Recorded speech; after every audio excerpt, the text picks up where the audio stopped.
الحمد لله نحمده ونستعينه ونستغفره ونعوذ بالله من شرور أنفسنا ومن سيئات أعمالنا من يهده الله فلا مضل له ومن يضلل فلا هادي له وأشهد أن لا إله إلا الله وحده لا شريك له وأشهد أن محمدا عبده ورسوله يا أيها الذين آمنوا اتقوا الله حق تقاته ولا تموتن إلا وأنتم مسلمون يا أيها الناس اتقوا ربكم الذي خلقكم من نفس واحدة وخلق منها زوجها وبث منهما رجالا كثيرا ونساء واتقوا الله الذي تساءلون به والأرحام إن الله كان عليكم رقيبا يا أيها الذين آمنوا اتقوا الله وقولوا قولا سديدا يصلح لكم أعمالكم ويغفر لكم ذنوبكم ومن يطع الله ورسوله فقد فاز فوزا عظيما أما بعد فإن أصدق الحديث كتاب الله جل وعلا وخير هدى محمد صلى الله عليه وسلم وشر الأمور محدثاتها وكل محدثة بدعة وكل بدعة ضلالة وكل ضلالة في النار وبعد. موضوع هذه الليلة موضوع عظيم للغاية يحتاج إليه كل مسلم ومسلمة، وهو واجبنا نحو ما أمرنا الله به، وهي في الأصل رسالة لشيخ الإسلام محمد بن عبد الوهاب rahimahullah ta'ala. Donc le sujet que nous allons traiter ce soir, bi'idhnillahi tabaraka wa ta'ala, est un sujet qui a la plus grande importance, dont le titre sera ce qu'il incombe ou ce qu'il nous incombe devant ce qu'Allah nous a ordonné. Lorsqu'Allah tabaraka wa ta'ala nous ordonne une chose dans le Coran, lorsque le prophète Mohammed sallallahu alayhi wa sallam nous ordonne une chose dans la Sunnah, quelles sont les choses qui nous incombent devant cet ordre? وقبل الدخول في هذا نتذاكر أمرا عظيما، ألا وهو أن الله سبحانه وتعالى لم يخلق الخلق باطلا ولم يوجده عبثا ولا لعبا، بل خلق الخلق ليعبدوه، خلق جميع الناس ليعبدوه وحده لا شريك له. قال ربنا تبارك وتعالى في كتابه الكريم وَمَا خَلَقْتُ الْجِنَّ وَالْإِنسَ إِلَّا لِيَعْبُدُونِ. Avant de détailler, d'entrer dans le vif du sujet,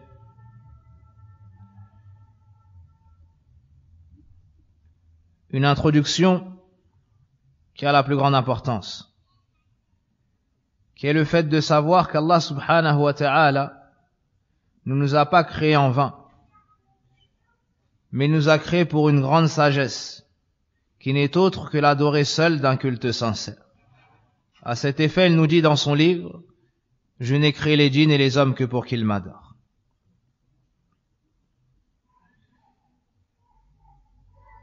قال سبحانه وتعالى خلق السماوات والأرض بالحق تعالى عما يشركون.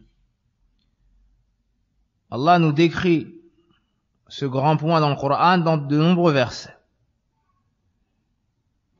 Il nous dit, selon le sens rapproché, il a créé les cieux et la terre avec juste raison. Il est au-dessus de ce qu'on lui associe. وَنَزَّهَ نَفْسَهُ فِي آيٍ كَثِيرَةٍ عَنْ أَنْ يَكُونَ خَلَقَ هَذَا الْخَلْقِ بَاطِلًا وَلَعِبًا. Et Allah subhanahu wa ta'ala, dans de nombreux versets, nous montre qu'il est bien au-dessus d'avoir créé toute cette création sans sagesse et sans but.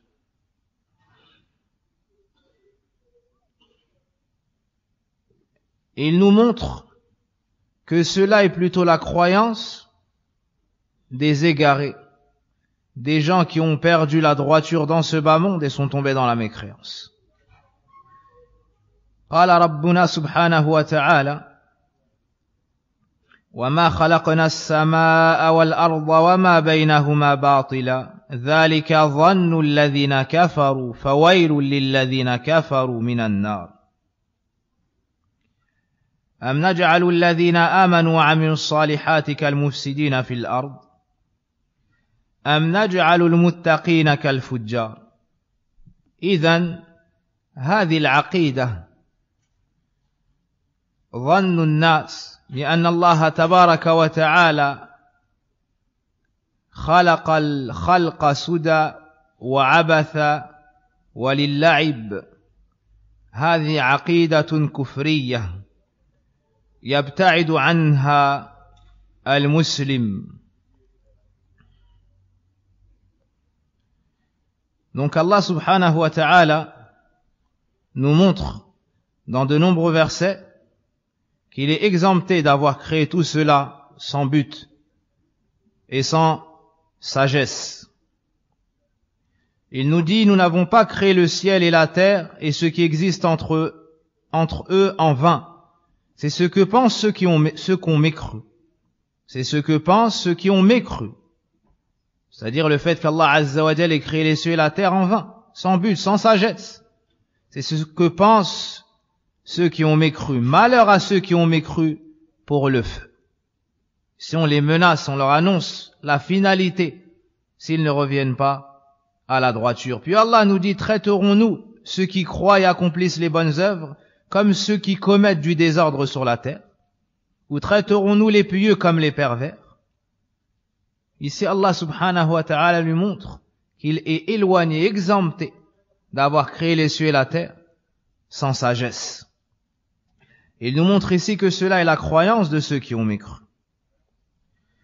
وجاء في كتاب الله سبحانه وتعالى ثناء الله تعالى على عباده المتقين لأنهم يتفكرون في خلق السماوات والأرض ويعلمون أن الله عز وجل خلقهم وخلق الخلق لغاية عظيمة. Allah subhanahu wa ta'ala dans le Coran a fait les éloges de ceux qui ont eu la foi et de ceux qui ont médité sur les signes universels d'Allah subhanahu wa ta'ala et ont eu la certitude qu'Allah n'avait pas créé tout cela en vain. Il nous dit dans son livre إن في خلق السماوات والأرض واختلاف الليل والنهار لآيات لأولي الألباب الذين يذكرون الله قياما وقعودا وعلى جنوبهم ويتفكرون في خلق السماوات والأرض ربنا ما خلقت هذا باطلا سبحانك فقنا عذاب النار. Allah nous dit, il y a dans les cieux et la terre et la succession de la nuit et du jour des signes pour ceux qui réfléchissent, pour les gens doués d'intelligence, ceux qui évoquent Allah étant debout, assis ou sur le flanc ou sur leur flanc et méditent sur la création des cieux et de la terre et disent, ô notre Seigneur, tu n'as pas créé tout cela en vain.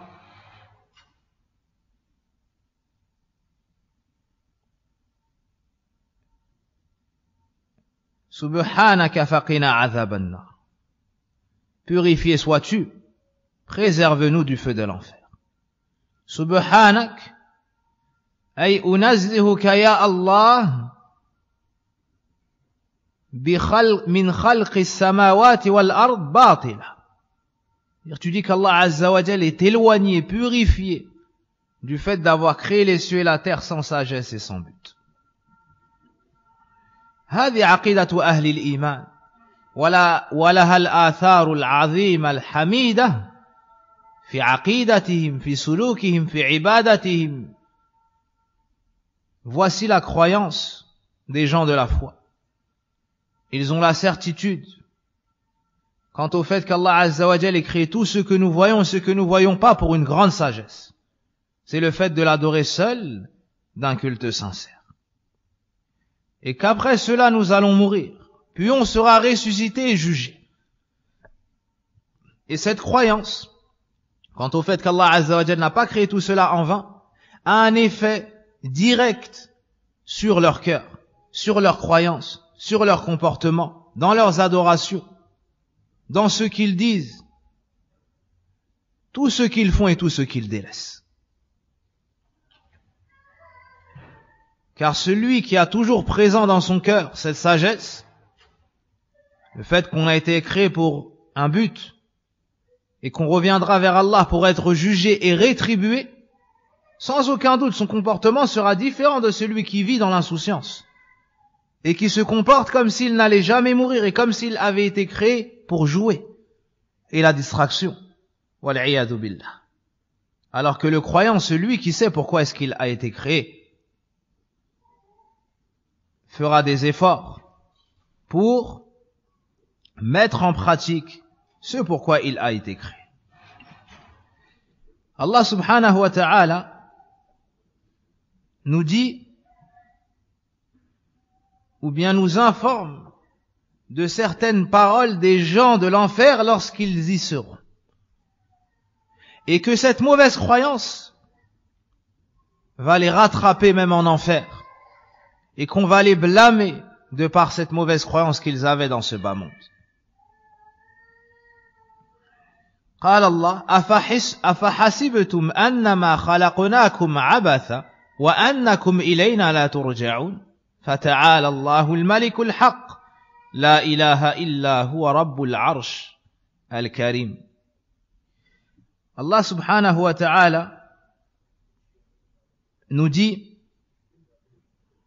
pensiez-vous qu'on vous avait créé en vain et que vous ne serez pas ramenés vers nous? Allah est élevé au-dessus de ça. Le maître, la vérité. Al-Malik est un des noms d'Allah et Al-Haq est un des noms d'Allah. Allah c'est la vérité. Ses noms ne sont que vérité, ses attributs ne sont que vérité. Tout ce à quoi il nous appelle n'est que vérité. La ilaha illahu, nulle divinité ne mérite véritablement d'être adorée en dehors de lui. Rabbul Arsh al-Karim, le Seigneur du trône, du noble trône. Voici la croyance qu'ils avaient fit dunya. Voici la croyance qu'ils avaient fit dunya. Alors lorsqu'ils seront dans l'enfer en train d'être châtiés, on leur rappellera cela. Pensiez-vous qu'on vous avait créé sans sagesse et que vous ne reviendrez jamais vers Allah, sans sagesse, sans but? Voici la croyance que vous aviez concernant Allah subhanahu wa ta'ala. Ben ici on nous montre leur finalité, wal'iyadu billah. قال الله يحسب الإنسان أن يترك سدى أي لا يؤمر ولا ينهى. Allah nous dit également, est-ce que l'homme pense qu'on allait le délaisser ainsi, c'est-à-dire sans lui donner d'ordre, sans lui donner d'interdit? Et certains parmi les exégètes du Coran ont dit lil abath, c'est-à-dire que pour jouer. Et Ibn Kathir nous dit que ces deux paroles sont acceptables ici. Donc ici, on réfute cette chose. Donc Allah nous a créés pour qu'on l'adore seul d'un culte sincère. Comme il nous dit wa ma khalaqtul jinna wal insa illa liya'budun. Je n'ai créé les djinns et les hommes que pour qu'ils m'adorent.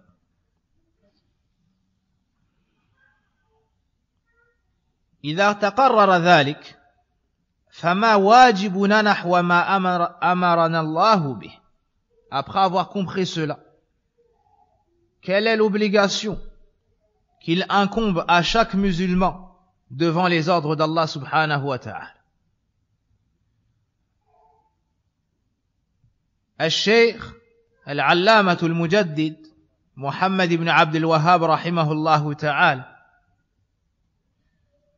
nous cite 7 points pour répondre à cette question.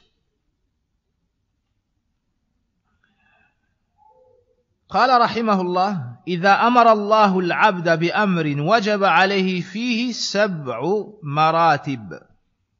الأولى العلم به، الثانية محبته، الثالثة العزم على الفعل، الرابعة العمل، الخامسة كون يقع على المشروع خالصا صوابا، السادسة التحذير من فعل ما يحبطه، السابعة الثبات عليه. الشيخ rahimahullah ta'ala nous dit, lorsqu'Allah nous ordonne une chose, il nous est obligatoire devant cet ordre d'avoir 7 choses, 7,7 degrés. Donc devant chaque ordre, tu devras réunir ces 7 étapes. Cela a la plus grande importance, car ça concerne ce pourquoi tu as été créé. La première étape, al-ilmu bih. La science, tu dois savoir qu'est-ce qu'Allah t'a ordonné. Le deuxième point, mahabbatu. Tu dois aimer cette chose. Tu dois aimer cette chose. Le troisième point, al-azmu ala al-fi'l. Tu dois avoir la ferme intention de mettre en pratique cet ordre. Le quatrième point, al-amalu bih. La mise en pratique. Le cinquième point, le fait de mettre en pratique cet ordre sincèrement pour Allah et en conformité avec la sunna du prophète sallallahu alayhi wa sallam, avec l'ikhlas et avec al-mutaba'a lir-rasul sallallahu alayhi wa sallam. Le sixième point, tu dois prendre garde à tomber dans une chose qui annulerait ton action. Prendre garde aux choses qui pourraient annuler ton action. Et le septième point, le fait de rester ferme et de t'accrocher à cette chose. Al-thabat.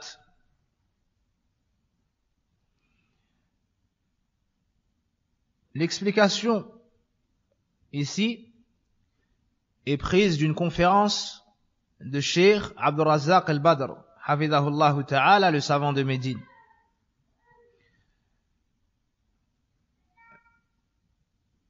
هذه الأمور تعد زبدة عظيمة ينبغي أن يعتني بها أو أن يعتنى بها عناية دقيقة حفظا وفهما وعملا ونشرا في المجتمع. Ces 7 points ont la plus grande importance. Donc, on doit premièrement noter et mémoriser cela. Chaque personne doit noter et mémoriser ces 7 points.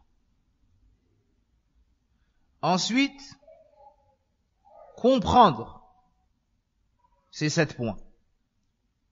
Puis, mettre en pratique ces 7 points. Et finalement, transmettre et propager ces 7 points. Donc je répète, afin que tout le monde puisse enregistrer cela.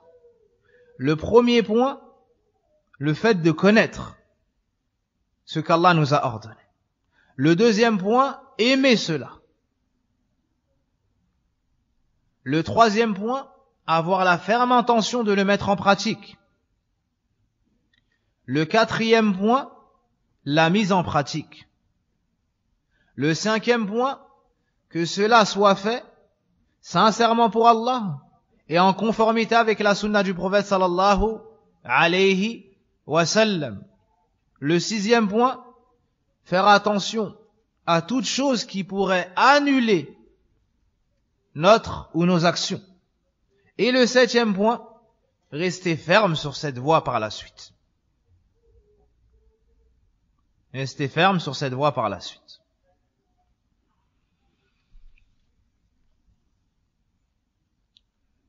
Puis, l'auteur a cité des exemples et a détaillé quelque peu cela.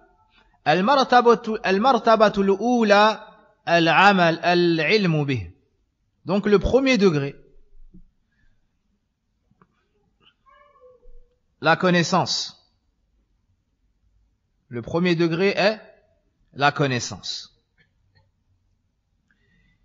قال الشيخ إذا عرف الإنسان أن الله أمر بالتوحيد ونهى عن الشرك أو أن الله حل البيع وحرم الربا أو عرف أن الله حرم أكل مال اليتيم وأحل لوليه أن يأكل بالمعروف إن كان فقيرا وجب عليه أن يعلم المأمور به ويسأل عنه إلى أن يعرفه ويعلم المنهي عنه ويسأل عنه إلى يعرفه واعتبر ذلك بالمسألة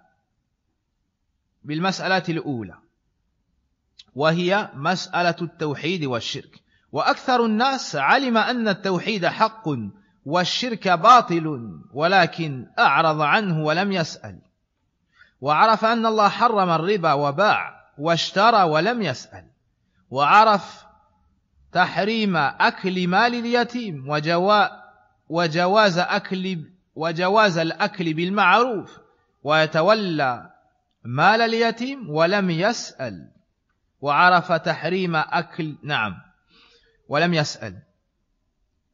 Donc l'auteur nous dit le premier point, la connaissance.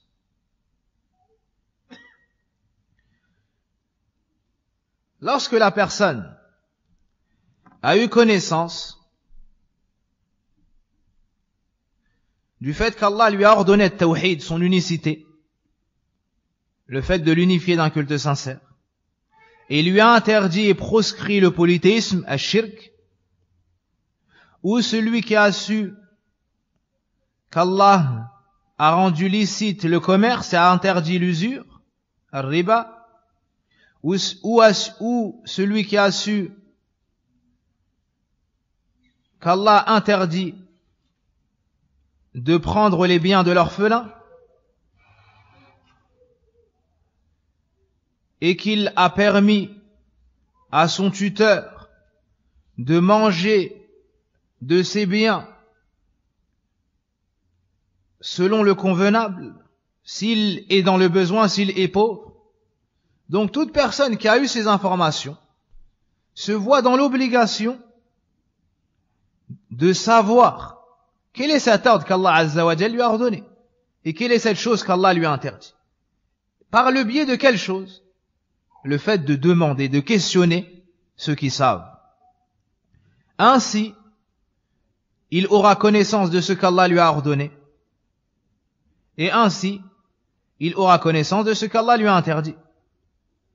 Par exemple, concernant la question du tawhid et du shirk, la plupart des gens savent que le tawhid est la vérité, l'unicité d'Allah est la vérité, et que le polythéisme est une mauvaise chose.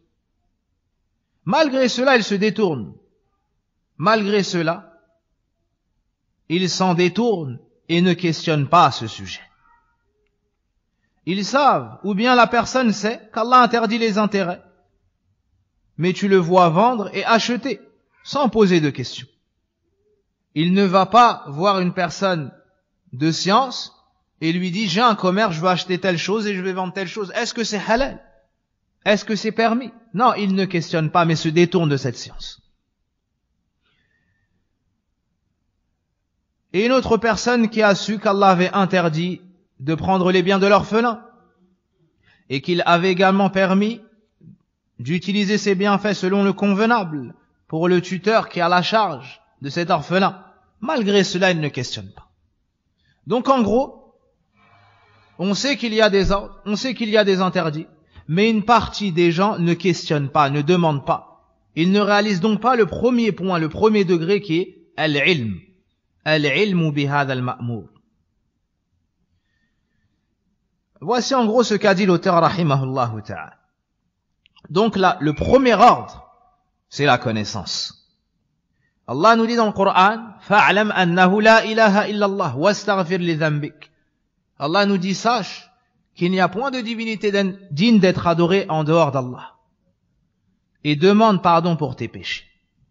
Fabada'a bil ilm qabla al qawli wal amal. On remarque ici qu'Allah a commencé par la science, avant la parole et les actions.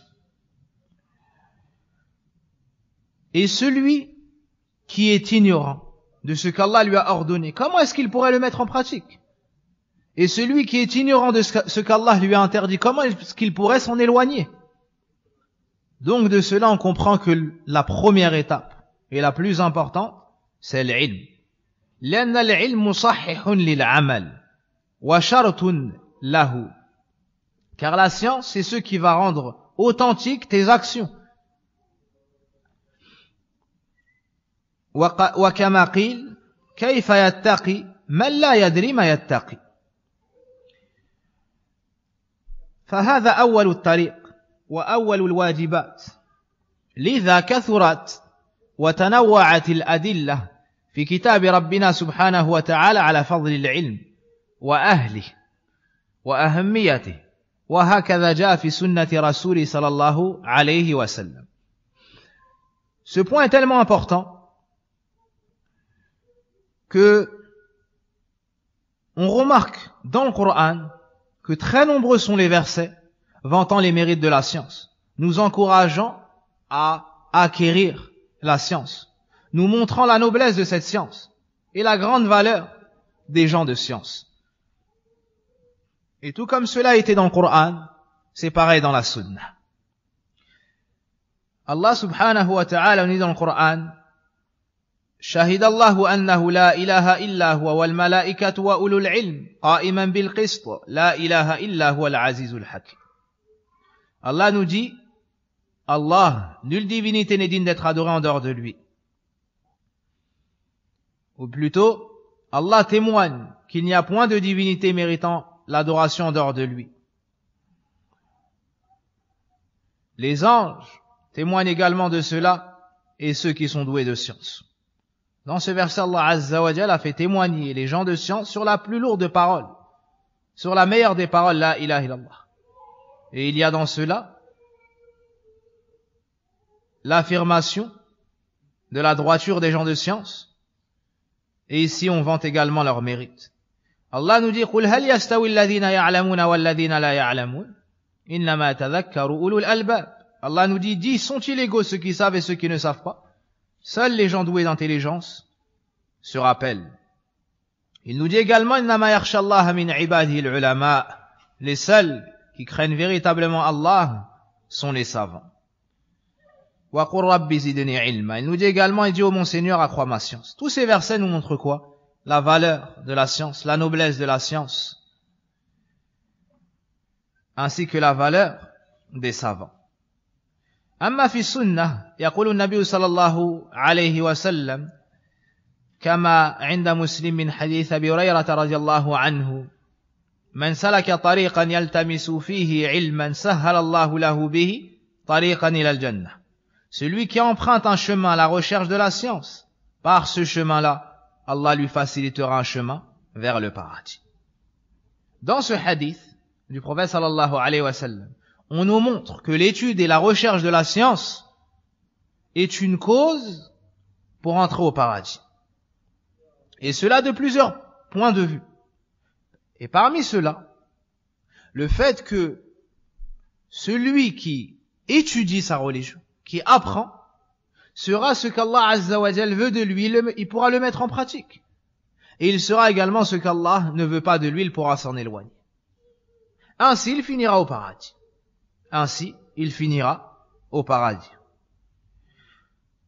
وفي الصحيحين من حديث من حديث معاوية بن أبي سفيان رضي الله عنه أن النبي صلى الله عليه وسلم قال من يريد الله به خيرا يفقهه في الدين من يريد الله به خيرا يفقهه في الدين.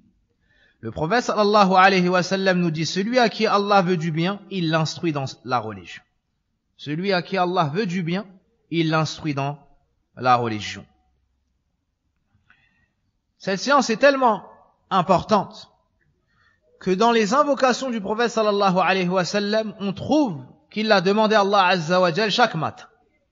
في أذكار الصباح كان النبي صلى الله عليه وسلم يقول اللهم إني أسألك علما نافعا ورزقا طيبا وعملا متقبلا. Le prophète sallallahu alayhi wa sallam disait: Ô Allah, je te demande une science profitable, une subsistance bonne, licite et des actions acceptées auprès de toi. Hadith Salama عند ابن ماجه وصححه الألباني رحمهم الله. إذن هذا الدين مبني على العلم، وأول ما جاء من القرآن اقرأ. أمرني النبي صلى الله عليه وسلم أن يقرأ وأن يتعلم. Donc on voit ici l'importance de la science et que cette religion, l'islam, repose sur la science, est préservée par la science, se propage par la science. La première chose qui a été révélée sur le prophète sallallahu alayhi wa sallam est l'ordre de l'apprentissage, comme dans sourate Iqra. Et remarquez dans le hadith que nous avons cité que le prophète sallallahu alayhi wa sallam a commencé par la demande de la science, avant même la demande des actions pieuses et de leur acceptation. De leurs acceptations. Des actions pieuses. De l'acceptation de ces actions. De la subsistance halal. Avant tout ça, il a demandé la science. Pourquoi? Car c'est avec la science que tu vas pouvoir distinguer entre al-tayyib et al-khabith. Entre al-hasan et al-qabih. C'est avec la science que tu vas pouvoir distinguer le bon du mauvais, ce qu'Allah aime de ce qu'il déteste. وذكر الدارمي وغيره آثارا لعمر بن عبد العزيز رحمه الله قال من عبد الله بغير علم كان ما يفسد أكثر مما يصلح. Omar ibn Abd al-Aziz rahimahullah ta'ala nous dit: celui qui adore Allah avec ignorance fera plus de mal que de bien. Celui qui adore Allah avec ignorance détériorera plus que ce qu'il ne réformera. كحال أهل البدع والمحدثات والضلال. Et cela est semblable à ce que font les gens de l'innovation, les gens de l'égarement. Ils empruntent un chemin avec ignorance, ils s'égarent donc et égarent autrui. والعياذ بالله. وأول العلم وأوجب العلم علم التوحيد. علم التوحيد ومعرفة الله تبارك وتعالى ومعرفة حقه علينا كما جاء في حديث معاذ أن تعبدوه ولا تشركوا به شيئا أو أن يعبدوه ولا يشركوا به شيئا. هذا حق الله على العباد. Donc la chose la plus importante est la science. Et la partie la plus importante de la science est la connaissance d'Allah, de son unicité et de son droit suprême sur nous, ses serviteurs. Le prophète sallallahu alayhi wa sallam nous dit le droit d'Allah sur ses serviteurs et qu'il l'adore sans rien lui associer. Voici la connaissance qui est la plus importante. La personne doit étudier le tawhid, connaître le tawhid. المرتبة الثانية محبته. Après avoir eu connaissance de cette chose qu'Allah t'a ordonnée, tu dois avoir le deuxième degré, qui consiste à aimer cette chose. Tu as su qu'Allah a ordonné cette chose, tu dois l'aimer.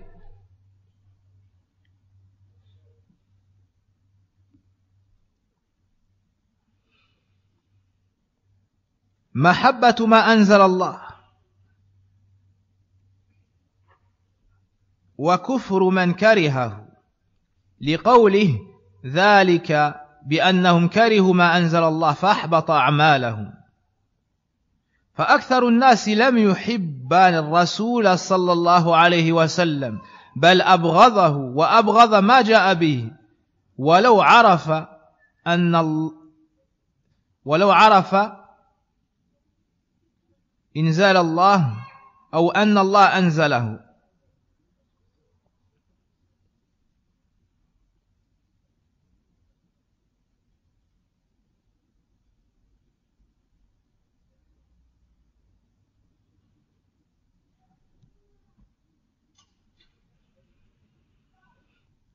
Donc le deuxième point est d'aimer ce qu'Allah subhanahu wa ta'ala nous a ordonné.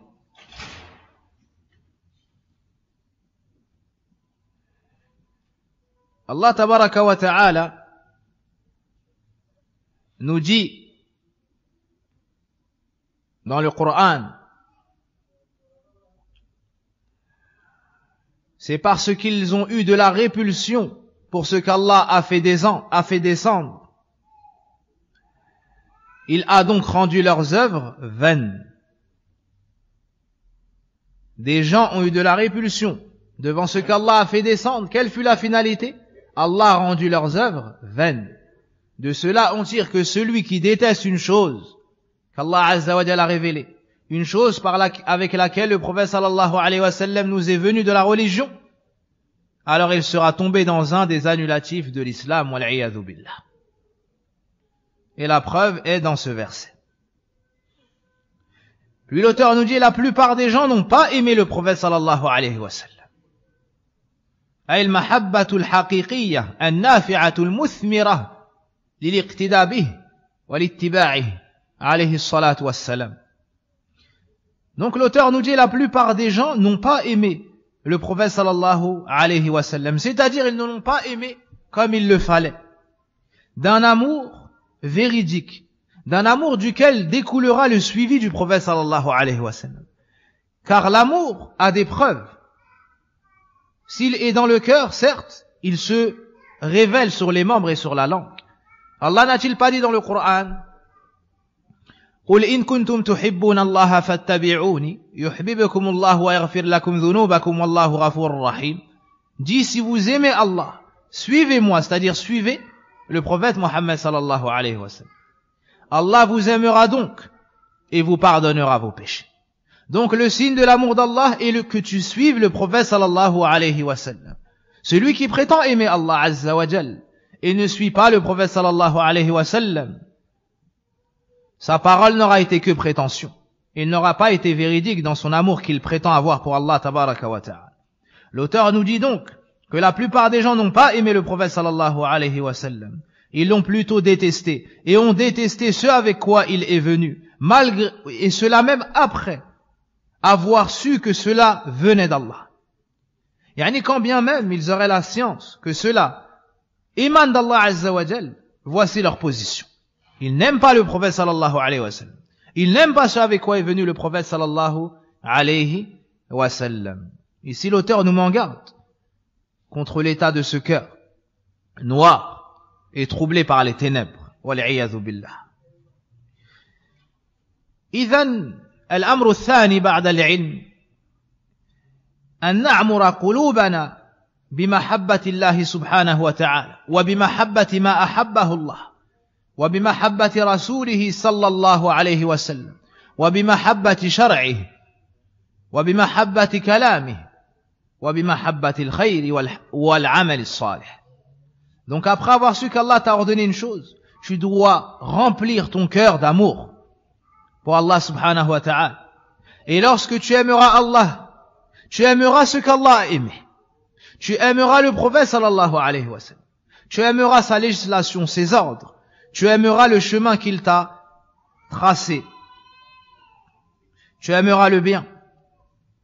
Donc le croyant doit s'efforcer de purifier son cœur et constamment s'enquérir du contenu de son cœur. Car comme le prophète sallallahu alayhi wa sallam nous dit, ألا إن في الجسد مضغة إذا صلحت صلح الجسد كله وإذا فسدت فسد الجسد كله ألا وهي القلب.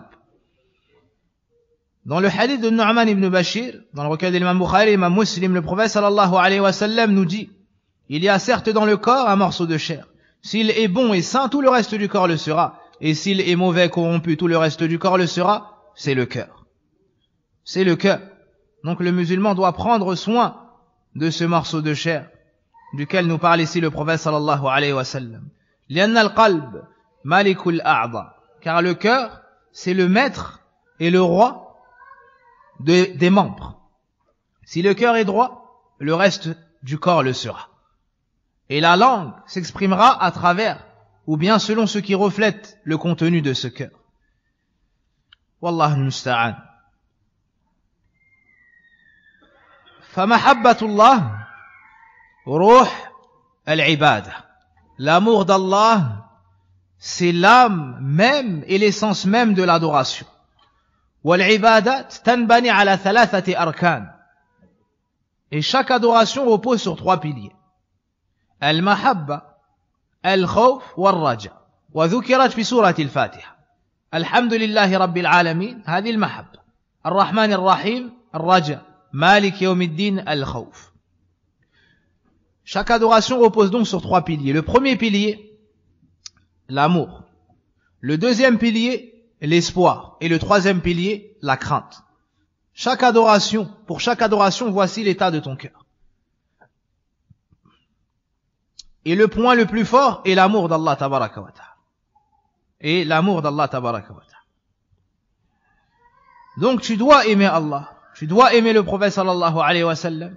Et t'efforcer de remplir ton cœur de l'amour de tout ce qu'Allah azza wa jal aime et t'a ordonné. Le musulman doit donc aimer la salat, qu'il doit accomplir 5 fois par jour au minimum. Le musulman doit aimer as-siyam, qu'il doit faire 1 mois par année au minimum, 1 mois par an au minimum. Il doit aimer les liens de parenté, birrul walidayn. Il doit aimer al-hajj et tout ce qu'Allah azza wa jal lui a ordonné, les nobles caractères. De la même façon, il doit détester ce qu'Allah lui a interdit. Il déteste al-shirk, il déteste al-bid'a' wal-mubtadi'a, il déteste uququl walidayn, la désobéissance aux parents, il déteste le fait de rompre les liens de parenté, les mauvais comportements, et ainsi de suite. والنبي صلى الله عليه وسلم كان يدعو الله تبارك وتعالى بدعاء عظيم. كان يقول، أو قبل ذلك نبين عظمة هذا الأمر، حيث لا يكمل الإيمان إلا به، لقول النبي صلى الله عليه وسلم في حديث أبي أمامة الباهلي، قال النبي صلى الله عليه وسلم: من أحب لله وأبغض لله وأعطى لله ومنع لله فقد استكمل الإيمان. أخرجه أبو داود وصححه الألباني رحمهم الله. Le prophète sallallahu alayhi wa sallam nous dit: celui qui aime pour Allah et déteste pour Allah, qui donne pour Allah et retient pour Allah, aura complété la foi. إذن فلنحرص على سلامة القلوب ولنجتهد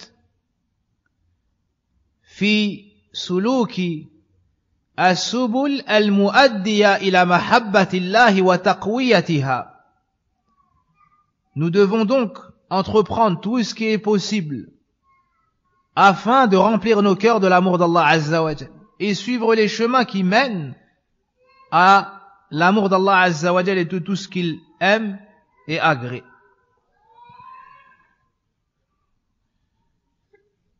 وإن من أخطر الأمور الأمراض القلبية. Et parmi les maladies les plus destructrices, il y a la maladie du cœur. Je ne parle pas de la maladie que le chirurgien peut traiter ou qui se guérit avec des médicaments donnés à la pharmacie. Mais je parle d'une maladie bien plus grave que cela. La maladie qui ternit le cœur. La maladie qui fait que tu ne reconnais plus le bien du mal. La maladie qui fait que tu t'éloignes d'Allah Azza wa Jal et du chemin qui mène au paradis. Amradu ash-shubuhat wa ash-shahawat. Les maladies du cœur qui sont les ambiguïtés et les passions. Tu trouves certaines personnes ayant atteint un stade tel dans la maladie du cœur que lorsque tu l'invites à une bonne action et à une assise pieuse, sa poitrine se resserre. Ou lorsqu'il se retrouve dans ce genre d'assise, il se sent mal et n'est pas satisfait d'être dans cette assise. Alors que lorsque tu l'appelles, alors que lorsqu'il est invité à une désobéissance dans un endroit où il y a du haram et en présence de mauvaises personnes, alors il trouve la quiétude et la sérénité. Dans cette assise où il y a Shaitan et ses disciples, et cela n'est que le fruit de la maladie du cœur. Et du fait que ce cœur soit sale, loin de ce qui plaît à Allah tabaraka wa ta'ala et de ce qu'il agrée.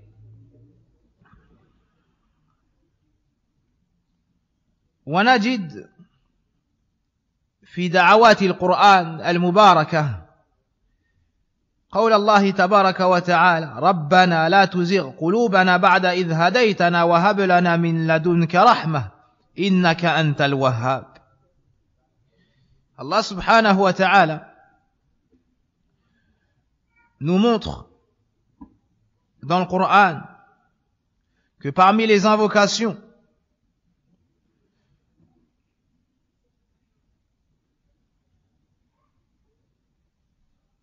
de ceux qui ont eu peur de s'égarer, des invocations de ceux qui ont fait les causes pour préserver leur cœur, cette invocation, ô notre Seigneur, ne fais pas, ou bien ne détourne pas nos cœurs après nous avoir accordé la guidée, et accorde-nous de ta part une miséricorde.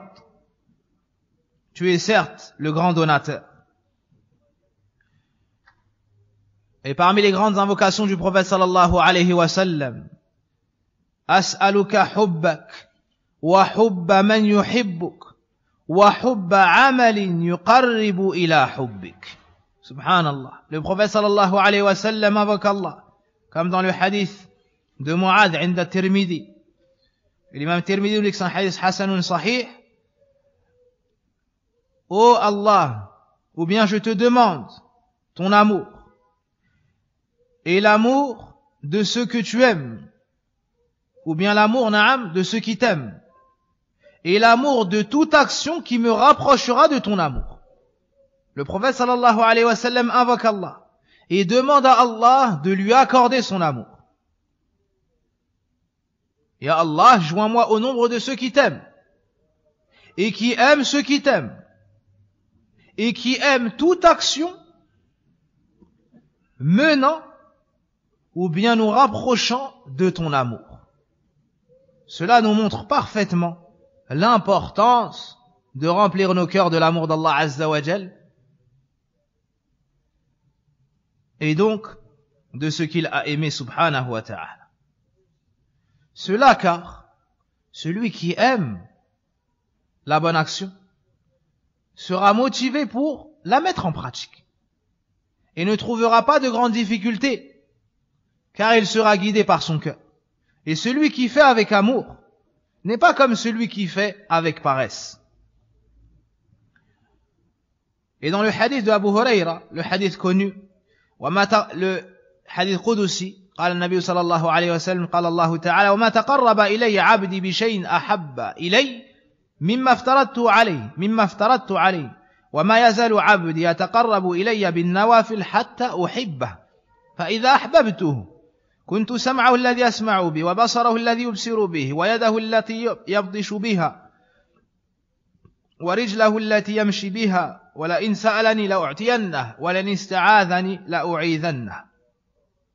Le prophète sallallahu alayhi wa sallam nous dit qu'Allah, le Très-Haut dit, et mon serviteur ne cesse de se rapprocher de moi par une chose que j'aime plus que ce que je lui ai rendu obligatoire. Et il ne cesse de faire des actions surrogatoires jusqu'à ce que je l'aime. Et lorsque je l'aime, je suis, ou bien, et après l'avoir aimé, je serai l'ouïe avec laquelle il entendra, la vue par laquelle il verra, la main avec laquelle il se saisira, ou il frappera, le pied avec lequel il marchera. Et s'il me demande une chose, je lui l'accorderai. Et s'il recherche protection près de moi, je le protégerai. Donc on voit que le serviteur, lorsque son cœur se remplit d'amour d'Allah Azza wa Jal, il ne se restreint pas aux obligations. Mais il continue et augmente il ajoute à cela de bonnes actions surrogatoires jusqu'à entrer, après avoir fait partie de ceux qui aiment Allah, dans la sphère de ceux qui sont aimés par Allah subhanahu wa ta'ala. Et comme l'ont dit certains parmi les anciens, laysa sha'an an tuhib wa innama sha'an an tuhab. Le but, ça n'est pas que toi tu aimes, le but c'est que tu sois aimé. Certaines personnes peuvent aimer Allah Azza wa Jal et pourtant sont inscrits en enfer. Naam. Par contre, si Allah t'aime, c'est que tu es sur le bon chemin. Donc le but, c'est qu'Allah t'aime, subhanahu wa ta'ala. Et les savants citaient des causes qui mènent à l'amour d'Allah tabaraka wa ta'ala. À l'image d'Ibn al-Qayyim fi Madarij al-Salikin, il nous cite 10 points qui, sont des causes pour avoir l'amour d'Allah subhanahu wa ta'ala. Essayez de calmer les enfants autant que possible. Barakallahu fikum.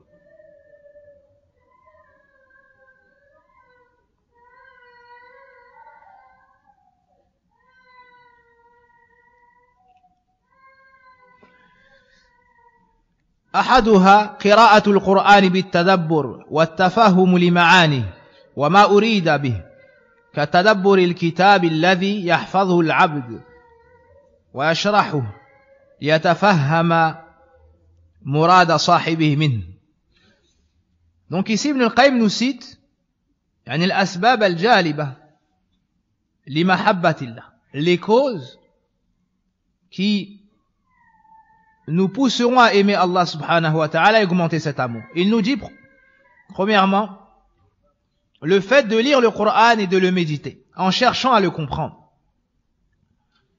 Et en cherchant à comprendre ce qu'on a voulu nous dire.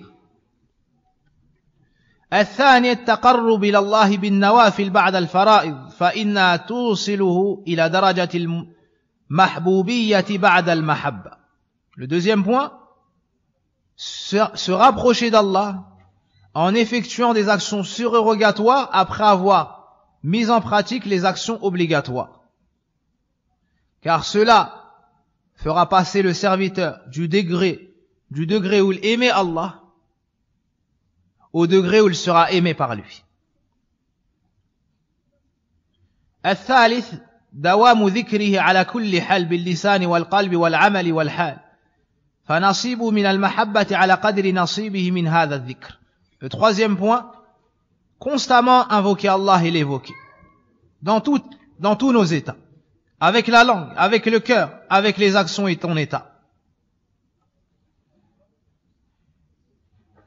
Et l'amour qui te sera accordé suite à cela sera proportionnel à l'invocation que tu auras eue et l'évocation.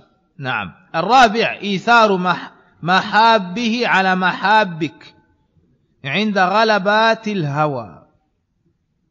Le quatrième point, faire prévaloir ce qu'Allah aime sur ce que tu aimes toi lorsque tu seras face à tes passions.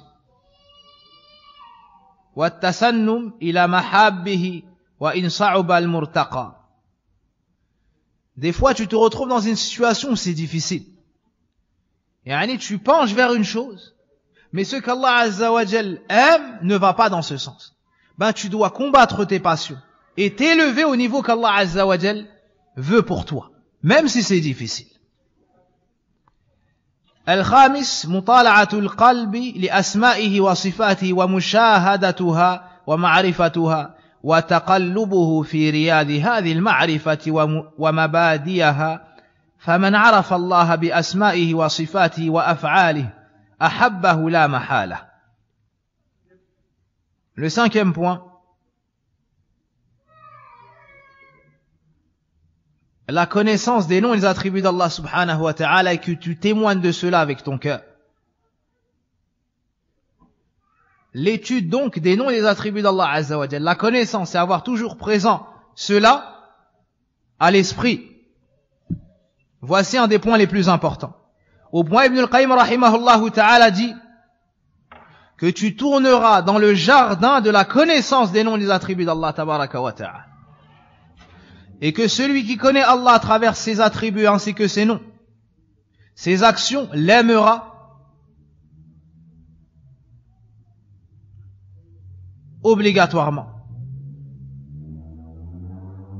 inéluctablement. السادس مشاهدة بره وإحسانه وآلائه ونعمه الباطنة والظاهرة فإنها داعية إلى محبته. Subhanallah. Le sixième point, Ibn al-Qayyim rahimahullah ta'ala nous dit ici qu'une des causes pour aimer Allah davantage, le fait de méditer, de se rappeler sa bonté envers nous, sa générosité envers nous, et ses nombreux bienfaits, qu'ils soient apparents ou cachés, car cela pousse le serviteur à aimer Allah. Sachant qu'Allah nous dit dans le Coran, وَإِن تَعُدُّوا نِعْمَةَ اللَّهِ لَا تُحْصُوهَا. Si vous essayez de dénombrer les bienfaits d'Allah, vous ne sauriez le faire. Subhanallah, à chaque fois que tu te souviens d'un bienfait d'Allah, tu sais que ça te vient de lui. Donc ton amour pour lui augmente. À chaque fois que tu aimes une chose, tu te souviens que c'est Allah qui te l'a octroyé. Donc tu l'aimes davantage. Et les bienfaits d'Allah sont indénombrables. Donc jusqu'où ira cet amour? Subhanallah. Donc voici une grande cause pour aimer Allah subhanahu wa ta'ala. As-sabi' wa huwa min a'jabiha inkisaru al-qalbi bikulliyatihi bayna yadayhi Allah ta'ala wa laysa fi at-ta'bir an hadha al-ma'na ghayra al-asma'i wal-ibarat. Ya subhanallah. Ibn al-Qayyim rahimahullah ta'ala nous dit le septième point, et c'est un des points les plus étonnants, c'est le fait de s'humilier complètement, de se briser et de briser son cœur devant Allah. Et pour ce point-là, il nous dit, on peut vous transmettre que ces mots-là, mais la réalité est tout autre. Comme on dirait nous en français, les mots me manquent pour vous faire comprendre l'intensité et la profondeur de ces sens. Donc si tu t'humilies devant Allah subhanahu wa ta'ala et que tu rabaisses ton cœur devant lui, tu goûteras à son amour. الثامن الخلوة به وقت النزول الإلهي لمناجاته وتلاوة كلامه والوقوف بالقلب والتأدب بأدب العبودية بين يديه ثم ختم ذلك بالاستغفار والتوبة. Le huitième point, l'aparté avec Allah subhanahu wa ta'ala. Au moment où Allah descend, c'est-à-dire au dernier tiers de la nuit, le fait d'être seul pour prier Allah subhanahu wa ta'ala, pour l'invoquer, pour lire sa parole et le Coran, et pour que ton cœur se tienne devant lui, pour que tu aies un bon comportement en l'adorant dans ce moment et en t'humiliant devant lui. Et après avoir passé cette partie de la nuit dans son adoration, tu finis le tout en lui demandant pardon et en te repentant à lui. Quelqu'un pourrait dire, pourquoi lui demander pardon et se repentir après avoir prié? Cela car ceux à qui Allah Azza wa Jal a accordé ce délice et ce jardin fi dunya, ceux qu'Allah a comblés par l'honneur de se tenir debout devant lui, prosternés devant lui dans la nuit, savent qu'Allah mérite bien plus que ce qu'ils ont fait.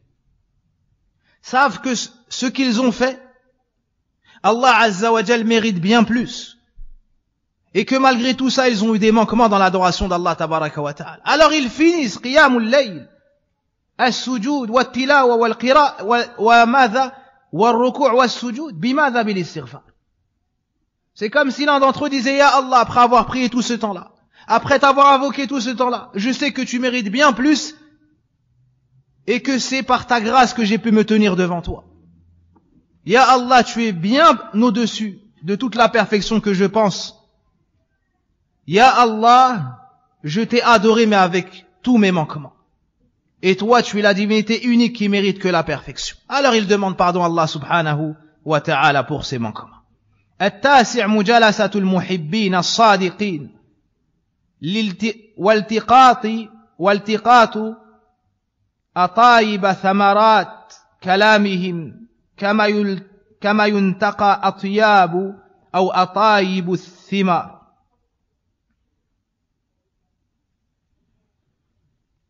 Le 9e point, les bonnes assises, les bonnes fréquentations. Le fait de venir, ou bien le fait de prendre place dans les assises de ceux qui, eux, aiment Allah subhanahu wa ta'ala d'un amour véridique. Et tirer profit de leurs paroles, à l'image de quelqu'un qui va à la cueillette, et ne cueille que les meilleurs des fruits qu'il trouvera. Ainsi tu te comportes avec leurs paroles. Au point Ibn al-Qayyim nous dit, et tu ne parles pas dans cette assise si ce que la personne dit est plus profitable que ce que tu as à dire, afin de tirer pleinement profit de cette assise. Al-Ashir, muba'adatu kulli sababin yahulu bayna al-qalbi wa bayna Allah azza wa jal. Le 10e point, le fait de t'éloigner de toutes les causes qui pourraient être un obstacle entre toi et Allah, entre ton cœur et Allah Azza wa Jal.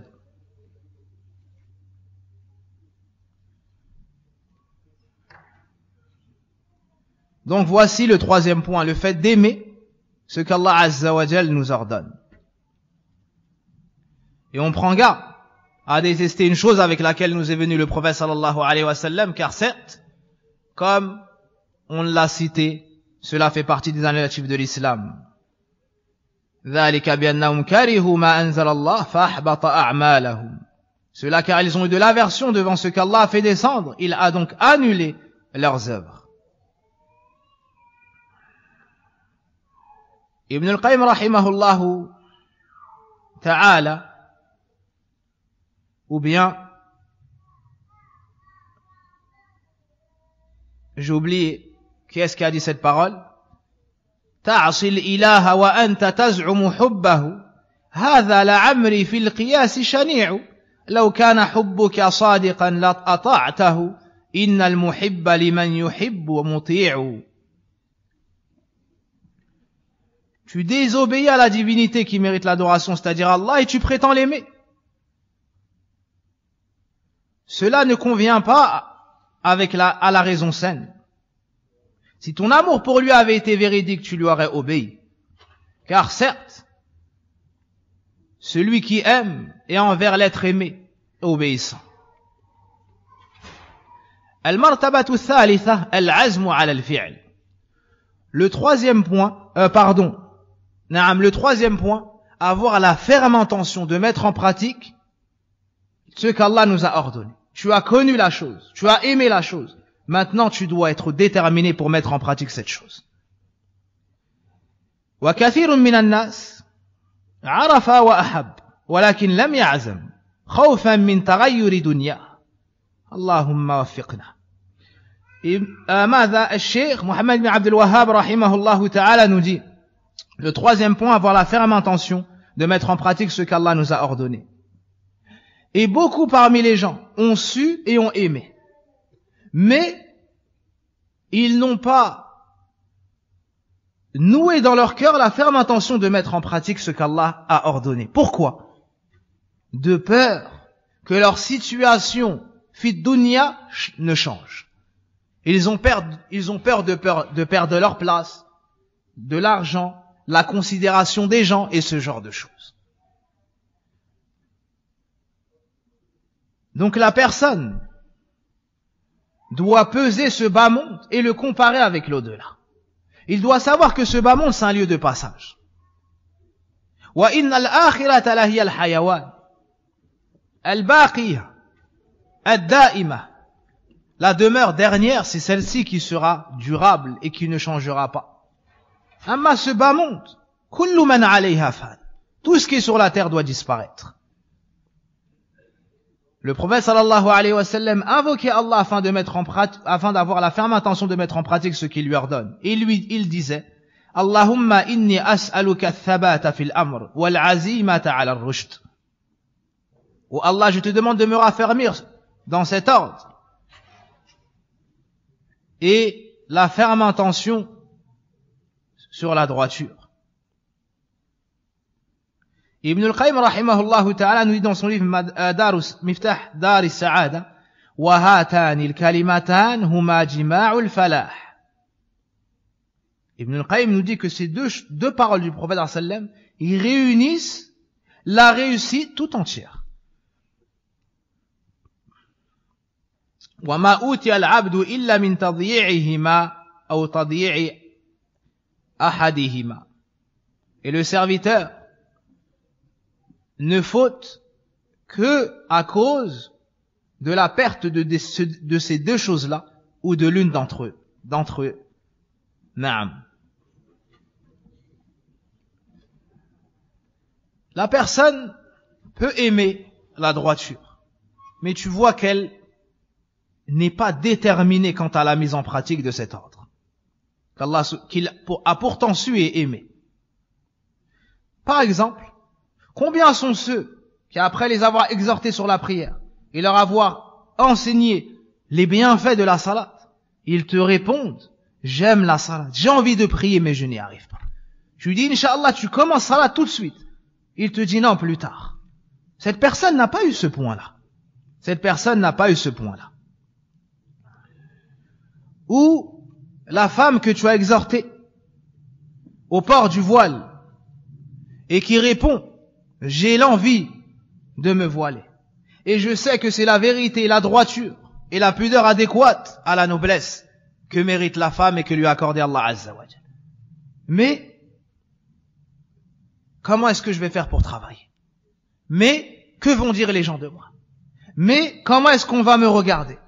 Et ce genre de paroles qui sont insufflées par le shaitan afin que cette femme délaisse un des chemins qui mènent vers le chemin du paradis. Et combien sont ceux qui entendent les exhortations, mais malgré cela, ils ne mettent pas dans leur cœur cette intention de traduire cette connaissance et cet amour en mise en pratique. Allah nous dit dans le Coran, وَلَوْ أَنَّهُمْ فَعَلُوا مَا يُعَظُونَ بِهِ لَكَانَ خَيْرًا لَهُمْ وَأَشَدَّ تَثْبِيتًا. Allah nous dit,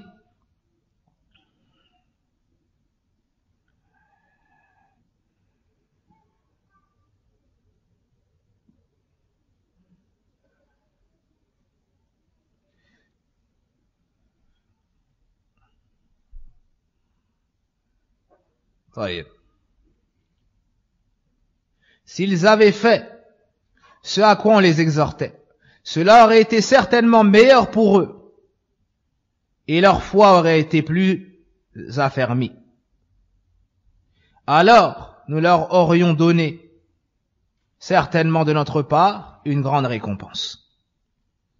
Allah Azza wa Jal nous montre qu'après cette exhortation, on doit traduire cet état du cœur par une mise en pratique. Sinon, cela ne sera pas profitable.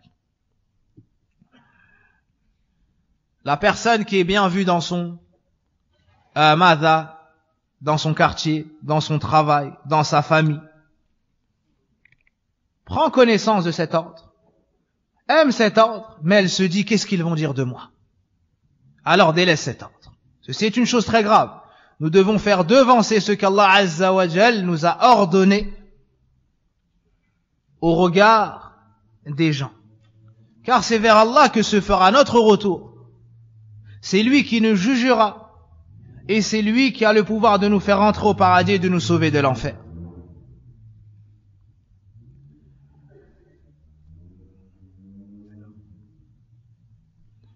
Al-martabatu ar-rabi'a al-amal. Le quatrième point, la mise en pratique. وكثير من الناس إذا عزم أو عمل وتبين عليه من يعظم من شيوخ أو غيرهم ترك العمل.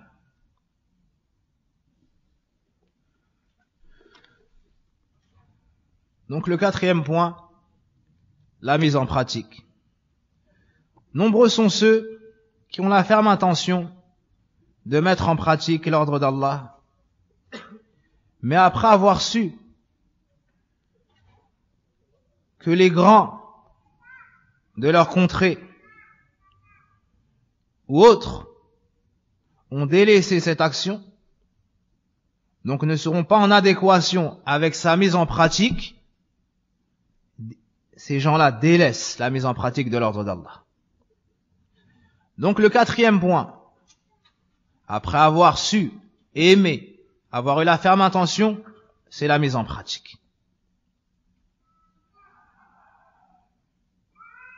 Et chaque action doit être faite dans le temps qui lui est imparti. Et prends garde quant au fait de repousser à plus tard ce qu'Allah Azza wa Jal t'a ordonné. Tu dois plutôt accourir vers ce qui te vaudra une place dans le paradis qu'Allah Azza wa Jal a construit. قال الله وسارعوا إلى مغفرة من ربكم. Accourez vers un pardon de la part de votre Seigneur. Et le prophète sallallahu alayhi wa sallam nous dit, comme dans le hadith d'Abi Hurayra عند مسلم, بادروا بالأعمال فتنا كقطع الليل المظلم. Empressez-vous d'agir. Et le prophète sallallahu alayhi wa sallam, lorsqu'il a été questionné sur l'action la plus aimée auprès d'Allah, il a répondu as-salatu ila waqtiha. La prière en son temps. Hadith d'Ibn Mas'ud dans Sahih al-Bukhari et Sahih Muslim. Et tu n'as été créé que pour ça, adorer Allah d'un culte sincère. Et c'est sur cela que tu seras élevé en degré au paradis, insha'Allah ta'ala. Et parmi les flèches du shaitan, at-taswif, le fait de te faire repousser les bonnes actions au lendemain, jusqu'à ce que ta foi baisse et que tu délaisses l'action tout entière au final, wal'iyadhu billah. Donc la personne ne doit pas faire devancer le regard des créatures au regard de son Seigneur subhanahu wa ta'ala. Il doit toujours se dire, est-ce qu'Allah Azza wa Jal sera satisfait de moi si je fais cette chose? Est-ce qu'Allah sera en colère contre moi si je délaisse cette chose? Et agir en fonction de cela. المرتبة الخامسة كونه يقع على المشروع خالصا صوابا. Le cinquième point, le fait de mettre en pratique l'ordre d'Allah, certes, mais cela sincèrement et en conformité avec la sunna du prophète sallallahu alayhi wa sallam. أن كثيرا ممن عمل لا يقع خالصا.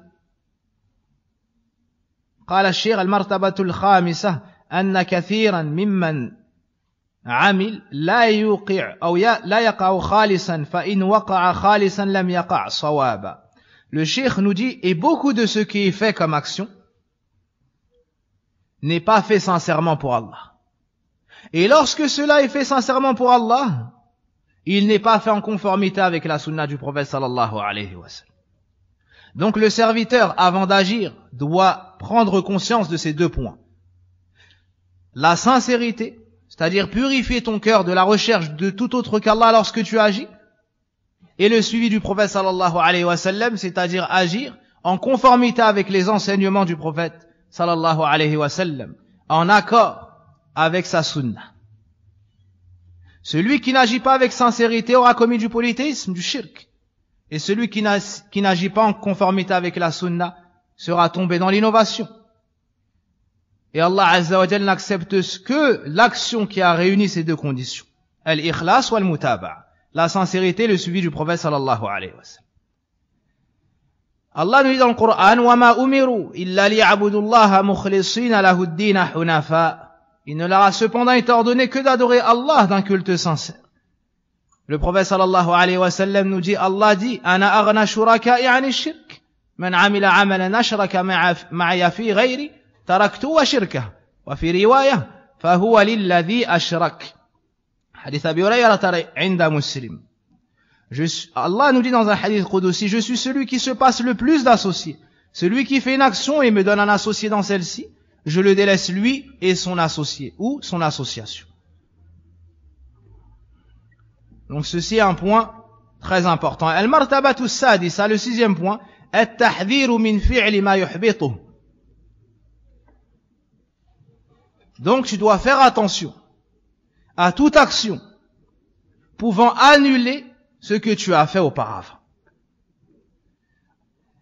أن الصالحين يخافون من حبوط العمل لقوله تعالى أن تحبط أعمالكم وأنتم لا تشعرون. La personne pieuse, lorsqu'elle agit, elle a peur ensuite qu'Allah n'accepte pas de lui ou lui annule son action. Allah nous fait peur de cela dans le Coran et nous dit de faire attention à ce qu'on n'annule pas nos œuvres sans qu'on s'en rende compte. ثم قال المؤلف وهذا من أقل الأشياء في زماننا.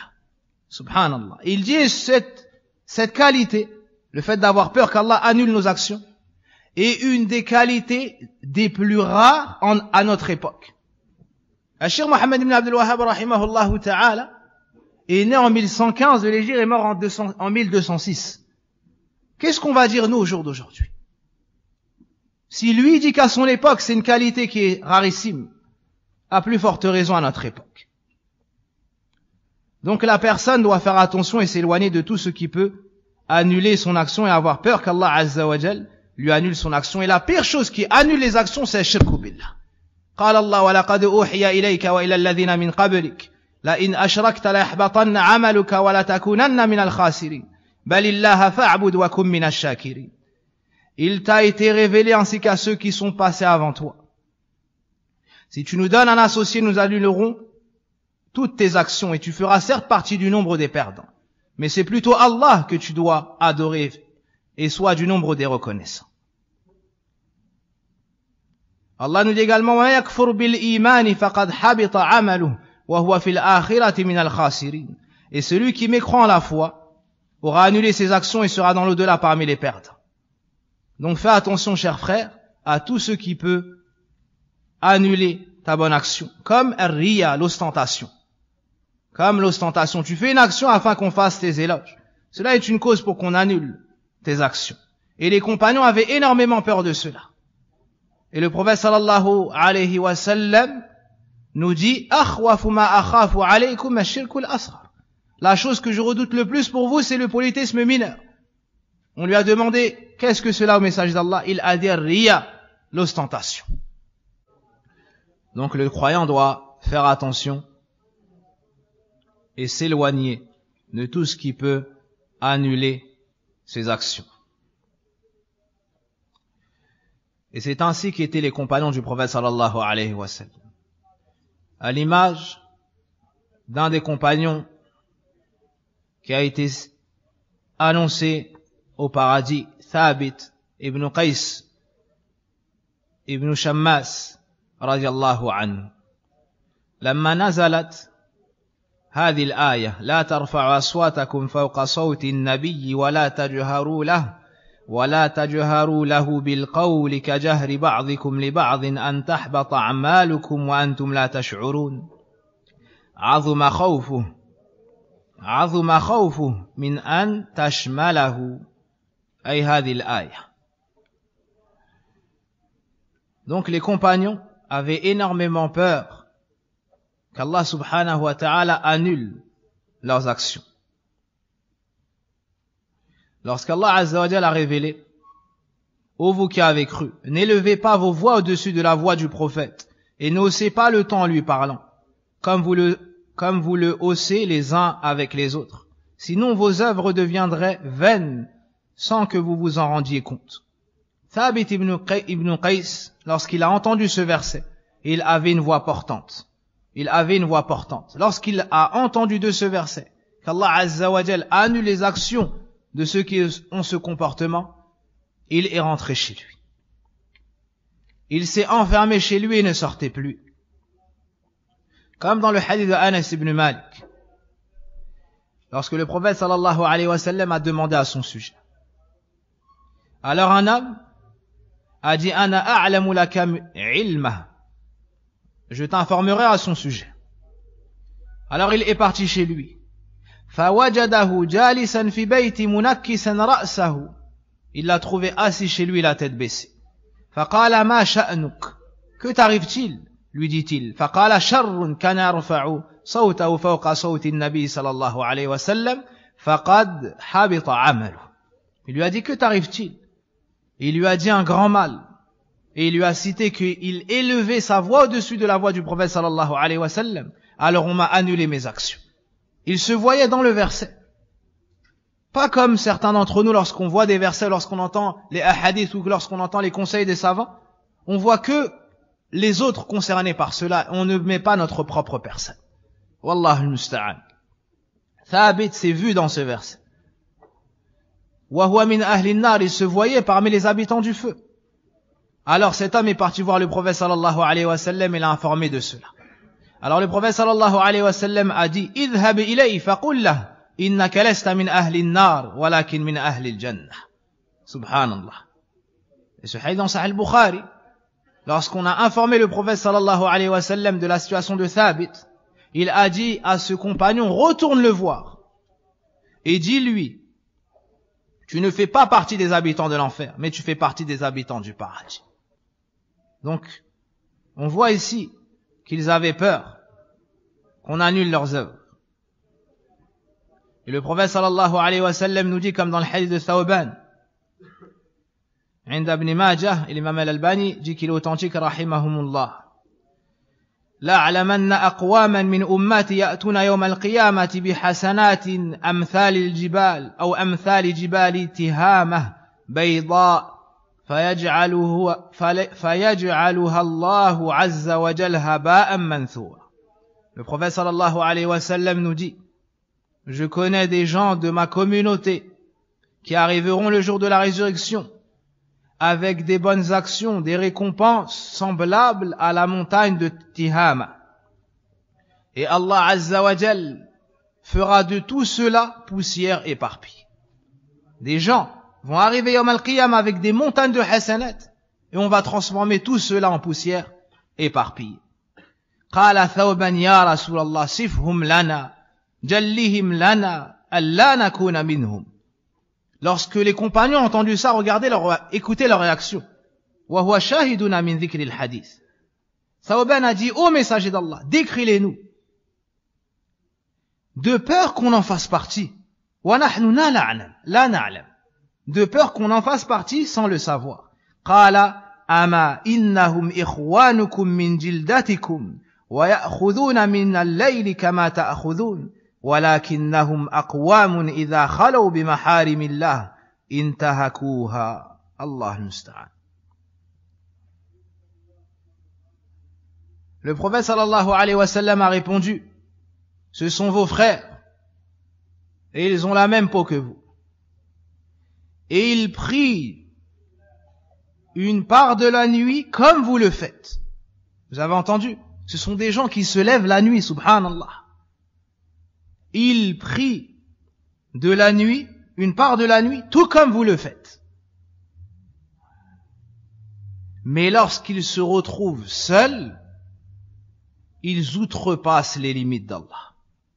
Lorsqu'ils se retrouvent seuls, ils désobéissent à Allah. Donc les gens pieux ont peur qu'Allah Azza wa Jal annule leurs actions. Les gens pieux unissent entre la bonne action et la peur qu'Allah n'accepte pas cela. Tu ne dois pas te vanter de ton action après l'avoir commise, après l'avoir fait. Tu dois savoir que c'est un bienfait d'Allah. C'est lui qui t'a donné la capacité. C'est lui qui t'a guidé et t'a accordé la réussite dans cela. Donc tu dois remercier Allah Azza wa Jal pour cette action. Et avoir peur de ne pas trouver cette récompense. Car Allah mérite bien plus que ce que tu as fait. Et c'est comme ça qu'ont été décrits les gens pieux dans le Coran. وَالَّذِينَ يُؤْتُونَ مَا آتَوْا وَقُلُوبُهُمْ وَجِلَةٌ أَنَّهُمْ إِلَى رَبِّهِمْ يَرْجِعُونَ. Allah subhanahu wa ta'ala nous parle des gens pieux. Dans un verset, lorsque Aïcha a entendu ce verset, elle a pensé qu'il s'agissait des gens pervers. Pourquoi cela? Allah subhanahu wa ta'ala nous dit, ceux qui donnent, ceux qui donnent de ce qu'ils donnent, tandis que leurs cœurs sont pleins de crainte à la pensée qu'ils doivent retourner à leur Seigneur. Lorsque Aïcha a entendu ce verset, ni ces gens ont peur à l'idée de revenir vers Allah. Elle a dit, Ya Rasulallah, Ahuwa alladhi yazni wa yasriqu wa yashrubu al-khamr? Ô messager d'Allah, s'agit-il dans ce verset de celui qui commet l'adultère, de celui qui vole, de celui qui boit l'alcool? Le prophète sallallahu alayhi wa sallam a dit, La, ya binta Abi Bakr, non, ô la fille de Abu Bakr, ou ya binta Siddiq, ولكنه الرجل يصوم ويتصدق ويصلي وهو يخاف ألا يتقبل منه. Le prophète sallallahu alayhi wa sallam lui a dit, détrompe-toi, ô la fille du véridique. Mais il s'agit ici de l'homme qui jeûne, qui donne des aumônes, qui prie, mais il a peur qu'Allah n'accepte pas cela de lui. Donc c'est ainsi qu'étaient les pieux prédécesseurs. Et Allah dit dans le Coran, Innama yataqabbalu Allahu minal muttaqin. Allah accepte seulement des gens pieux. C'est pour ça que certains parmi les pieux prédécesseurs disaient, si j'avais connaissance qu'Allah acceptait une seule de mes actions, je serais heureux. Car Allah dit dans le Coran qu'il accepte que des gens pieux. يقول التابعي الجليل عبد الله بن أبي مليكة, un des pieux prédécesseurs nous dit, أدركت 30 من أصحاب النبي صلى الله عليه وسلم كلهم يخاف النفاق على نفسه.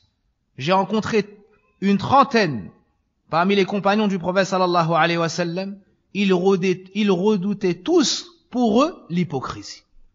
As-sahaba, ceux qui ont témoigné de la révélation, ceux qui ont secouru le prophète sallallahu alayhi wa sallam. Et malgré cela, ils avaient peur d'être des hypocrites. Et le Hassan al-Basri nous dit, Inna al-mu'mina jama'a ihsanan wa shafaqa, wa inna al-munafiqa jama'a isa'atan wa amna. Al-Hassan al-Basri rahimahullah nous dit, certes le croyant a uni entre l'excellence dans l'adoration, dans l'action na'am, et la peur qu'Allah n'accepte pas cela de lui. Alors que l'hypocrite a uni entre le manquement dans la mise en pratique et le fait de se sentir à l'abri du châtiment d'Allah. Allah al-Musta'an. Tout cela pour dire que on doit avoir peur qu'Allah annule nos actions après les avoir faites. Le dernier point, al-martabatu sabi'a, al-thabatu alayh. La constance, le fait de rester ferme après qu'Allah t'ait guidé à la connaissance de la bonne action, de l'ordre. L'amour, la ferme intention de la mettre en pratique, de mettre en pratique cette action. La mise en pratique de cette action, mettre en pratique cette action sincèrement pour Allah en conformité avec la sunna du prophète sallam. T'éloigner de tout ce qui peut annuler ton action. Et ici le 7e point, rester ferme sur ce chemin. Rester ferme et ne pas dévier du droit chemin. Al-thabatu ala al-haqq wal-khawf min su'il khatimah. L'auteur nous dit, rester ferme sur la vérité et avoir peur de la mauvaise fin. لقوله صلى الله عليه وسلم ونعم إن منكم من يعمل بعمل أهل الجنة ويختم له بعمل أهل النار. Le prophète sallallahu alayhi wa sallam nous dit, il y a parmi vous des gens qui font de bonnes actions, les actions des gens du paradis. Mais ils finissent par faire les actions des habitants de l'enfer. وهذه أيضا من أعظم ما يخاف منه الصالحون. Et cela fait partie des choses que les gens pieux redoutent le plus. C'est quoi? C'est d'être sur le bon chemin un certain temps. Et qu'avant de mourir, de dévier et de finir parmi ceux qui désobéissent à Allah et finissent par entrer en enfer. Wal-'iyadhu billah. وهي قليل في زماننا. L'auteur nous dit, et rares sont ceux qui ont cette qualité à notre époque. Qu'allons-nous dire, nous, au jour d'aujourd'hui, alors? Wallah al-musta'an. فالتفكر في حال الذي تعرف من الناس في هذا وغيره يدلك على شيء كثير تجهله والله أعلم. Et il te dit qu'en méditant sur l'état de ce que tu connais parmi les gens, dans ce domaine-là, dans ce chapitre-là, t'indiquera beaucoup de ce que tu ignores. t'indiquera beaucoup de ce que tu ignores, et il finit en disant Wallahu a'lam, et Allah est le plus savant. Donc l'homme, après avoir mis en pratique ce qu'Allah lui a ordonné, ne doit jamais se sentir à l'abri, tant qu'il n'aura pas posé ses pieds au paradis. Il ne doit jamais se sentir à l'abri. Sufyan al-Thawri, ou bien Sufyan ibn Abdillah, radiallahu anhu, nous dit, j'ai dit au messager d'Allah, قل لي في الإسلام قولا لا أسأل غيرك. Dis-moi une parole dans l'islam au sujet de laquelle je n'aurai plus besoin d'interroger un autre après toi. قال قل آمنت بالله ثم استقم. Dis, j'ai cru en Allah, puis suis le chemin de la droiture. Donc l'homme doit tout faire pour être sur le droit chemin et rester ferme sur ce chemin. Puis demander à Allah Azza wa Jal de l'aider à ne jamais dévier de ce chemin. Et c'est Allah qui accorde la droiture dans ce bas monde et dans l'au-delà. Il nous dit dans son livre يُثَبِّتُ اللَّهُ الَّذِينَ آمَنُوا بِالْقَوْلِ الثَّابِتِ فِي الْحَيَاةِ الدُّنْيَا. Allah raffermit ceux qui ont eu la foi avec la parole ferme dans ce bas monde et dans l'au-delà. Avec la ilaha illallah, avec ash-shahada. Donc le musulman doit avoir peur, subhanallah. Le prophète sallam nous dit que la personne fait les actions des habitants du paradis toute sa vie. Et avant de mourir, elle dévie, fait les actions des habitants de l'enfer et rentre en enfer. Pourquoi ? Car ce qui compte, c'est la fin. C'est la finalité de la chose. Celui qui a vécu dans le mal mais se repent et finit dans le bien, Allah Azza wa Jalla lui pardonne et le met au paradis. Mais celui qui a vécu dans le bien, puis finit dans le mal et désobéit à Allah et s'éloigne du tawhid, il finit en enfer, wal-'iyadhu billah. C'est pour cela que les pieux prédécesseurs avaient peur de la finalité de leur dunya. Le prophète sallallahu alayhi wa sallam nous dit Man kana akhiru kalami la ilaha illallah dakhala al-jannah. Celui dont la dernière parole sera la ilaha illallah, il entrera au paradis. Le musulman doit toujours se rappeler cette parole et toujours invoquer Allah Azza wa Jal afin de ne pas s'égarer. Le prophète sallallahu alayhi wa sallam disait souvent Ya muqallib al-qulub thabbit qalbi ala dinik. Ô toi qui tourne les cœurs, raffermis mon cœur sur ta religion. Alors, Umm Salama a dit au messager d'Allah, très souvent je t'entends prononcer cette invocation. Est-ce que tu as peur? Et le prophète sallallahu alayhi wa sallam de lui répondre, et comment pourrais-je me sentir à l'abri alors que les cœurs sont entre deux doigts de la main du tout miséricordieux et les tournent comme il le veut? Et le prophète sallallahu alayhi wa sallam invoquait Allah et disait Allahumma laka aslamtu wa bika amantu wa alayka tawakkaltu wa ilayka anabtu wa bika khasamtu. Allahumma inni a'udhu bika bi'izzatika la ilaha illa anta an tudillani anta al-hayyu alladhi la yamut wal jinnu wal insu yamutun. Et il disait lorsqu'il sortait de chez lui Allahumma inni a'udhu bika an adilla aw udall aw azilla aw uzal aw adlima aw udlam aw an ajhala aw yujhala alayhi. Le prophète sallallahu alayhi wa sallam invoquait souvent Allah afin d'être sur la droiture et de ne pas s'égarer du droit chemin. Et il demande à Allah Azza wa Jal de le préserver de l'égarement. Et lorsqu'il sortait de chez lui, il demanda à Allah de le préserver d'être du nombre de ceux qui s'égarent ou qui égarent les autres. Tout cela nous montre quoi? Que le musulman ne doit jamais se sentir à l'abri. Anta muslim bihamdillahi azza wa jal. Wa anta ala sunna bihamdillahi azza wa jal wa mahdi tawfiqih alayk. Mais tu ne sais pas de quoi sera fait demain.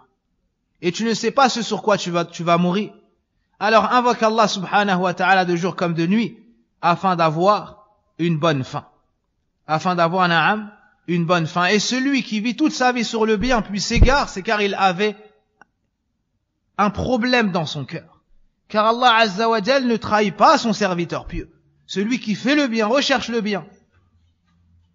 Allah Azza wa Jal lui permet le fait de rester sur la droiture. Mais celui qui cache quelque chose dans son cœur, Allah Azza wa Jal le dévoile à la fin et fait en sorte qu'il s'éloigne du droit chemin. Voici les 7 points qu'Allah Azza wa Jal nous a permis ce soir. On les a cités, on les a expliqués autant que possible. On demande à Allah Azza wa Jal d'accorder sa grande miséricorde à l'auteur Mohammed ibn Abdul Wahhab, ainsi qu'à celui qui l'a expliqué, Cheikh Abdul Razzaq, hafidhahullahu ta'ala, ainsi qu'à nous-mêmes, nos parents et nos familles. Et pour conclure, on répète les 7 points que toute personne doit connaître lorsqu'Allah Azza wa Jal lui ordonne une chose. 7 points, on doit les avoir. 7 étapes que nous devons atteindre devant chaque ordre qu'Allah nous ordonne. Le premier point, qu'est-ce qui nous le rappelle? Al-ilmu bih, tu dois connaître cette chose, ce qu'Allah t'a ordonné. Le deuxième point, mahabbatu, tu dois aimer cette chose. Le troisième point,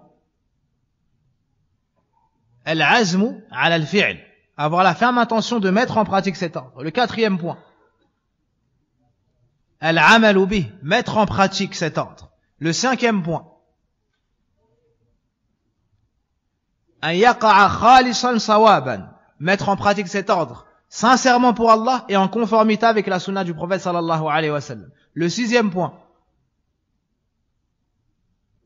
al-hadar min muhbitat al-a'mal, le fait de prendre garde à annulatifs des actions. Et le septième et dernier point, na'am, al-thabat, le fait de rester ferme sur la vérité. أسأل الله سبحانه وتعالى بأسمائه الحسنى وصفاته العلى أن يمن علينا بالعلم النافع وبالعمل الصالح. اللهم وفقنا لما تحبه وترضى. اللهم وفقنا لما تحبه وترضى. اللهم وفقنا لما تحبه وترضى. اللهم اشفنا. اللهم اشف مرضانا ومرضى المسلمين. اللهم اشف أمهاتنا. اللهم اشف أمهاتنا. اللهم اشف أمهاتنا. وصل اللهم وبارك على نبينا محمد وعلى آله وصحبه أجمعين. سبحانك اللهم وبحمدك أشهد أن لا إله إلا أنت أستغفرك وأتوب إليك وجزاكم الله خيرا. Et qu'Allah accorde la récompense aux responsables qui ont patienté pour fermer la mosquée. وجزاكم الله خيرا.